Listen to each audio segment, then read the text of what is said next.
எல்லோருக்கும் வணக்கம். என்னுடைய ஹிந்தி ஸ்கோப் யூடியூப் சேனலுக்கு உங்களை அன்புடன் வரவேற்கிறேன். இன்றைக்கி நேற்று வீடியோ நம்ம கான்சனன்ஸ், ஹிந்தியில் கான்சனன்ஸ் வியஞ்சன் எப்படி உச்சரிக்கிறது அப்படின்னு சொல்லி பார்த்தோம். இன்றைக்கி ரைட்டிங் பார்ப்போம், எப்படி அதை ரைட் பண்ணோம் அப்படின்ட்டு. இப்போ ஃபஸ்ட்டு நம்ம எதுலேருந்து ஸ்டார்ட் பண்ணோம் அப்படின்னா கா வரிசை. இப்போ ஃபஸ்ட்டு என்ன பண்ணோம், ஒரு ஸ்டாண்டிங் லைன் போட்டுக்கணும். போட்டுட்டு இப்படி போட்டு ஒரு டச் பண்ணாமல் விட்டுறணும். கடைசியாக தான் இந்த ஸ்லீப்பிங் லைன் போடணும். இப்போ ஹிந்தியில் நிறையா பேர் லைன் போட்டுட்டு இந்த மாதிரி எழுதுகிறாங்க. ஆனால் லாஸ்ட்டாக தான் நம்ம மேலே லைன் போடணும். ஆனால் கண்டிப்பாக லைன் போட்டுடணும். இது க. அடுத்தது எப்படி போடணும், இக்க. இப்படி போட்டு இப்படி இப்படி மேலே போய் இப்படி குட்டியாக போடணும் இந்த இடம். அப்புறம் ஸ்லீப்பிங் லைன் போட்டணும். எல்லாமே டச் பண்ணியிருக்கணும். ஓகே. அடுத்தது க. இப்படி ஜே மாதிரி போட்டுட்டு கொஞ்சம் நீளமாக ஒரு ஸ்டாண்டிங் லைன் போட்டுட்டு ஃபைனலாக ஸ்லீப்பிங் லைன் போட்டுடணும். இது க. இப்போ 3யவே திருப்பி போட்டால் எப்படி, அப்படி போட்டு இப்படியே மேலே போய் இப்படி ஒரு கீழே வரைக்கும் வந்துருச்சுன்னா இது க. அப்புறம் ஃபுல்லாக போட்டுடணும் ஸ்லீப்பிங் லைன். அடுத்தது ங. எஸ் மாதிரி போட்டுட்டு இங்கே ஒரு டாட் வச்சிடணும். இப்போது ஸ்லீப்பிங் லைன் போட்டுடணும். அடுத்தது சா வரிசை. இப்படி ஒரு சின்ன ஸ்லீப்பிங் லைன் போட்டு இப்படி போட்டு இப்படி போட்டால் ச. அடுத்தது இச்ச. அது 3 எப்படி இங்கே போட்டோம் அதே மாதிரி 3 எப்படி திருப்பின மாதிரி போட்டு மேலே இப்படி ஒன்று போட்டுடணும். ஒரு சின்ன ஒரு ரவுண்டு போட்டுட்டு இப்படி போட்டுடணும். அடுத்தது ஜ. யூ மாதிரி போட்டு அப்புறம் ஒரு ஸ்டாண்டிங் லைன் போட்டு ஜ. அடுத்து ஜ. அது எஸ் மாதிரி போட்டு இப்படி ஒரு பெண்ட் பண்ணி அதோட இந்த பிளேஸில் இருந்து இப்படி மேலே போயிட்டு இப்படி கீழே வரணும். அடுத்து ஞ. ஞ எப்படின்னா சியவே திருப்பி போட்டால் எப்படி இருக்கும் அந்த மாதிரி போட்டு இப்படி போட்டுடணும். இது ஞ. அடுத்தது ட. இப்படி சி, அவ்வளோதான். அடுத்தது ட. ஒரு சின்ன ஸ்லீப்பிங் லைன், ஒரு சர்க்கிள். அடுத்தது ட.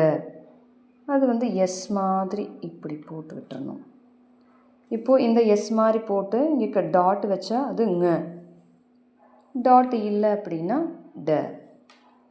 அடுத்தது ட. அது அதே மாதிரி இங்கே போட்டோம்ல அதே மாதிரி போட்டு சி மாதிரி கொஞ்சம் சுழிச்சு விட்டுறணும். அவ்வளோதான். அதுக்கப்புறம் ந. யூ மாதிரி போட்டுட்டு ஒரு ஸ்டாண்டிங் லைன் கொஞ்சம் நீளமாக போட்டு விட்டுறணும். அவ்வளோதான். அடுத்தது த.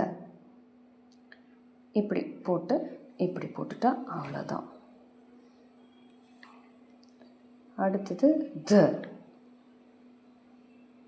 ஒரு சின்ன சர்க்கிள் போட்டு இப்படி போட்டால் த. அடுத்தது த. த அதே மாதிரி சி மாதிரி போட்டு இப்படி இப்படி கொஞ்சம் விட்டுட்டா த. அடுத்தது த. அது 3யவே கொஞ்சம் மேலே மட்டும் சுழிச்சு இப்படி போட்டு இப்படி போட்டுட்டு இதுக்கு மட்டும் ஸ்லீப்பிங் லைன் போடணும். இப்போ இங்கே எல்லாமே ஃபுல்லாக போட்டிருப்போம். இந்த எழுத்துக்கும் இந்த இடத்துக்கும் சேர்த்து போட்டிருப்போம். ஆனால் இந்த மாதிரி சுழிச்சு வர இடத்துக்கெல்லாம் அந்த லெட்டருக்கு போடக்கூடாது. இந்த கோட்டுக்கு மட்டும் போட்டால் போதும். அடுத்தது ந.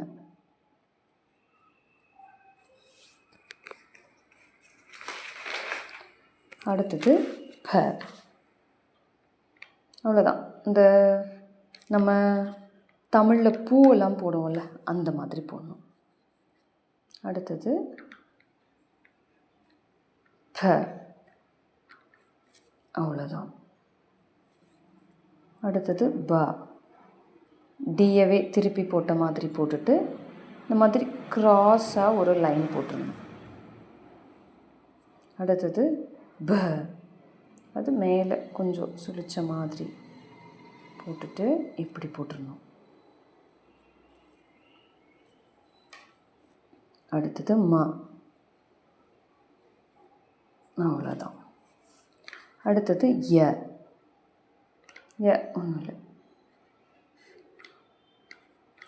ய. அடுத்தது ர. இந்த டூ மாதிரி இந்த நம்ம மேக்ஸ்லலாம் இப்படி இப்படி கொஞ்சம் இப்படி சுழிச்சு இப்படி போடுவோமே அந்த மாதிரி இந்த சுழிக்கிறது மட்டும் இல்லாமல் போடணும். இது ர. ல வந்து இப்படி போட்டு இப்படி போட்டு அவ்வளோதான். எம் மாதிரி. அடுத்தது வ. அதே சேம்.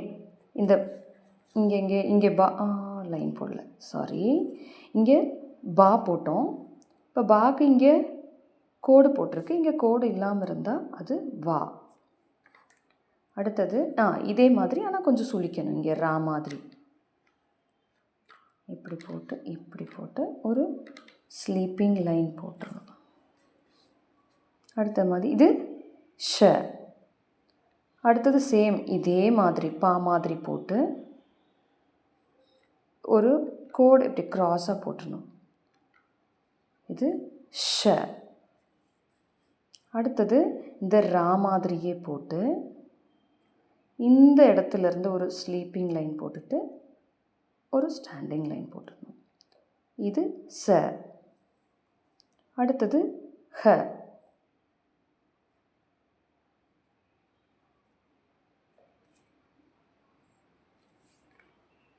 இப்படியும் போடலாம்.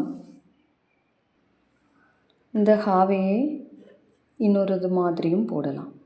ஒரு சின்ன எஸ் பாதியாக இங்கே நிற்கிற மாதிரி போட்டுட்டு அதோட இந்த இடுப்பு பகுதியிலேருந்து இப்படி போட்டுடலாம். இப்படியும் போடலாம். இது ஹ. அடுத்தது க்ஷ. இப்போது ஒரு சின்ன ஸ்டாண்டிங் லைன் போட்டு இங்கேருந்து இப்படி போய் இப்படி வந்து இப்படி போட்டுடணும். அடுத்தது த்ர.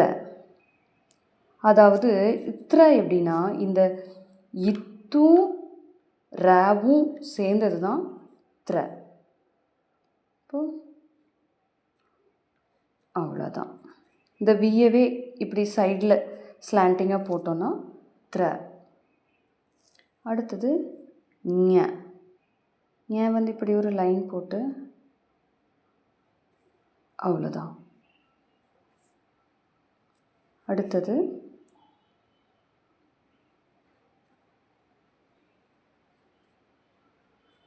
இது ஷ்ர.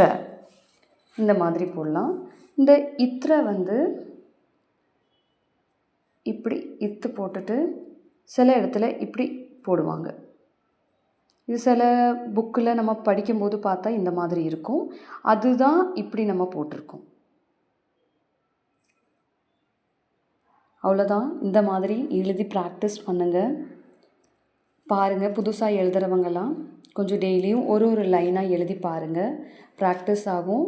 ஆனால் ஃபஸ்ட்டே எழுதும்போது கொஞ்சம் நல்லா எழுதி ப்ராக்டிஸ் பண்ணிட்டீங்கன்னா பின்னாடி வர வர எக்ஸாமுக்கு ஈஸியாக இருக்கும். எழுத்துக்கள் மட்டும் நல்லா எழுதி பழகிக்கோங்க. தேங்க்யூ. மீண்டும் அடுத்த வீடியோவில் சந்திப்போம்.